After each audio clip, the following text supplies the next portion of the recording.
You know, our children today are faced with a myriad of complexities, far more than what I knew, certainly, when I was growing up. There are, first of all, hundreds of television stations. There are thousands, if not millions, of websites. We have TV media that tells us about atrocities occurring all over the globe within seconds.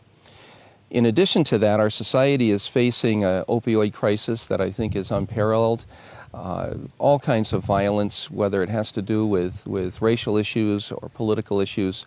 And our children they're growing up in that world. They're growing up with that complexity of things going on.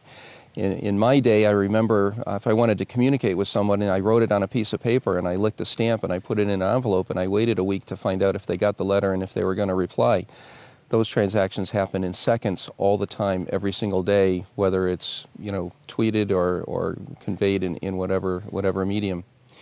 But it's also kind of ironic that when things go wrong, people go to church. People all of a sudden reach down and they look for their moral compass. They look for those things that make our society whole and keep us civil, keep us human.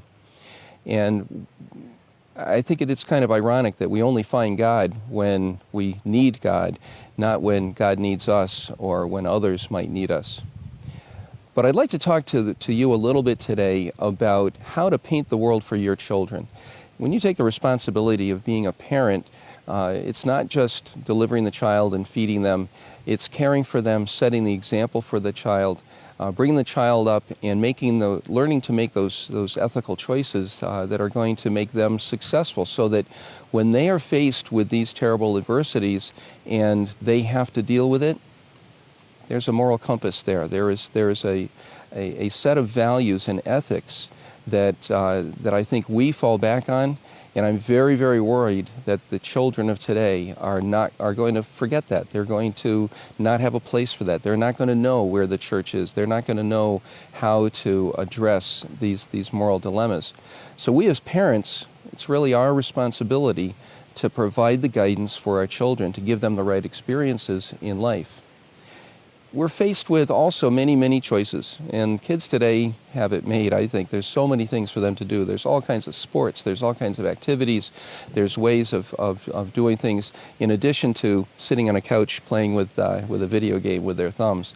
But there's also kind of a misconception out there that, for instance, that sports teaches leadership. It really doesn't work like that. Usually the captain of the team is the best player on the team, and sometimes there'll be a coach who really understands how to share the leadership with the team and have the team understand leadership. But sports today is a lot more about winning rather than winning the right way or developing a moral or ethical compass for doing the right thing while you're on the game field. Now I'd like to talk to you a little bit about the Boy Scouts. The Boy Scouts were founded over 100 years ago by a man named Baden-Powell in England. And he founded it for the same reasons we just talked about. He recognized that youth of the day needed to have a moral compass. They needed to have an ethical background with which to conduct themselves as young men and then later on in their lives. And so that's how we've evolved. The mission of the Boy Scouts of America is to help young people make ethical choices in their lives. Yes, we do pitch tents and we cook over campfires and all of that. That's just merely our classroom to teach the aims and methods of scouting. And when a young man or young lady gets involved with the Boy Scouts, and yes, we do have young ladies in the Boy Scouts, they learn to make decisions based on an ethical, moral compass.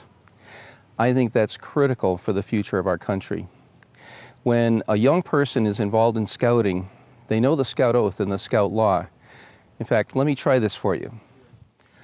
On my honor, I will do my best to do my duty to God and my country, to obey the Scout Law, to help other people at all times, and to keep myself physically strong, mentally awake, and morally straight. We go on to the Scout Law. A Scout is trustworthy, loyal, helpful, friendly, courteous, kind, obedient, cheerful, thrifty, brave, clean, and reverent. So we say these things and we actually internalize these things, and it becomes how we live.